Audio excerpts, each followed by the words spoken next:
I'm Bennett Jetmundsen. I just graduated from Norcross High School as a part of the class of 2020. I'm planning to major in biochemistry in college next year.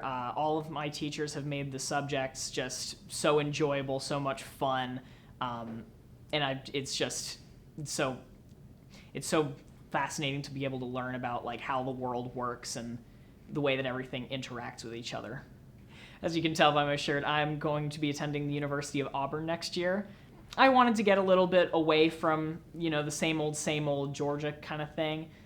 So that's why I wanted to go out of state, and Auburn, my mom went to Auburn, so I'm kind of just getting ushered into a little bit of the family legacy kind of. Well, long down the line, I plan to study and become a biogerontologist. Big word, niche field. It is mostly just a study of the field, like the biological processes behind aging, usually with a focus in finding ways to help people live longer. Well, for all 4 years of high school, I was in the marching band. That was a lot of fun. Great. I met a lot of great friends. Had a lot of great experiences.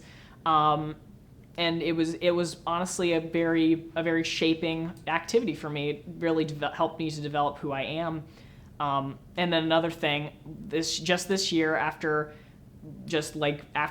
fall semester was over, I didn't really have anything left that I was doing, so I decided I would audition for the spring musical.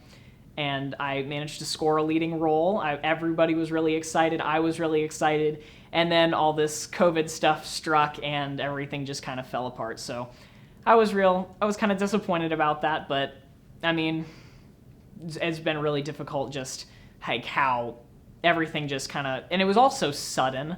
Like I was on a band trip up in Indiana when the order came down, and we were all like following the progress because we were leading up to when we left. We didn't know, well, are they going to let us go? Is because Indiana was in a state of emergency, but we weren't. Are we going to be able to go? Are they going to let us go? And before we left, we basically heard starting Monday, we're not going to have any extracurricular field trips. Everything's just going to stay at school. And then that Saturday, they said, oh no, everything's done, we're going home. So it just came out of nowhere. It seemingly just came out of nowhere, and I didn't get to say goodbye to a lot of my friends, which thankfully we have social media for that. This whole experience, I think this has really just showed me how fragile everything is in a person's life, like how quickly everything can go from just being perfectly normal and how you can expect what's going to happen to having something just totally shatter your expectations and just bring you into a totally new reality of, oh, well, this is the new normal. Even though you had no way to expect it, you just have to suddenly adapt to your new circumstances. And that's really been a challenge for me and probably for everybody else. But I think this whole experience will we'll all come out of it for the better. Just before my birthday back in April, I was able to finish up my Eagle Scout. So I managed to get that finished, even though that was still amongst all the COVID stuff. I was very proud of that. And as part of that, I did a lot of service activity stuff, and so I was able to earn the Presidential Service Award last year, which it was a lot of work that went into it, and I was very proud of the goal what I was able to get out of it. The thing that I think that people should know about how all these events have changed us, have impacted us, is that this is, just like for everybody, this is new territory, but this is for us, this is a key part of our, the development of our lives. These times will shape who we're going to become in the future more so than it might impact older generations.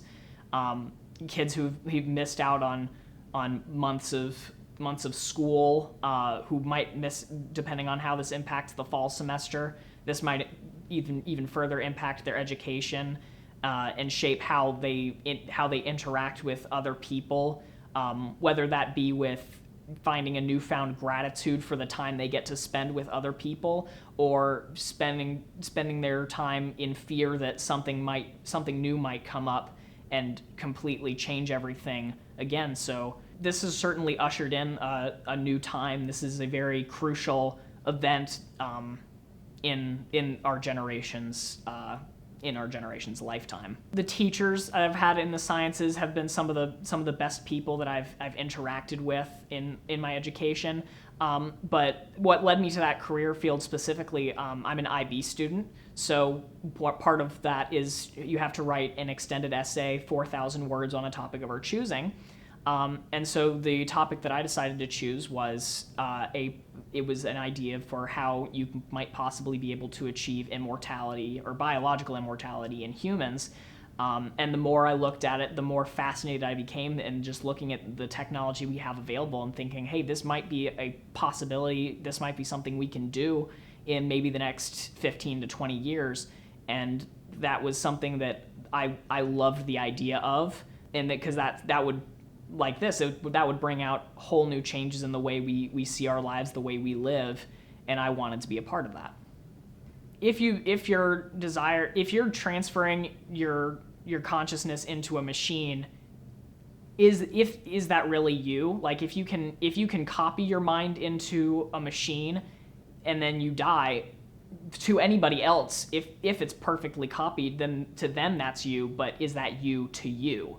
Because I live, I experience, but do I live and experience through that machine? And I don't really know. So I would prefer the approach of just making sure that my body can stay healthy and can last for me as long as possible.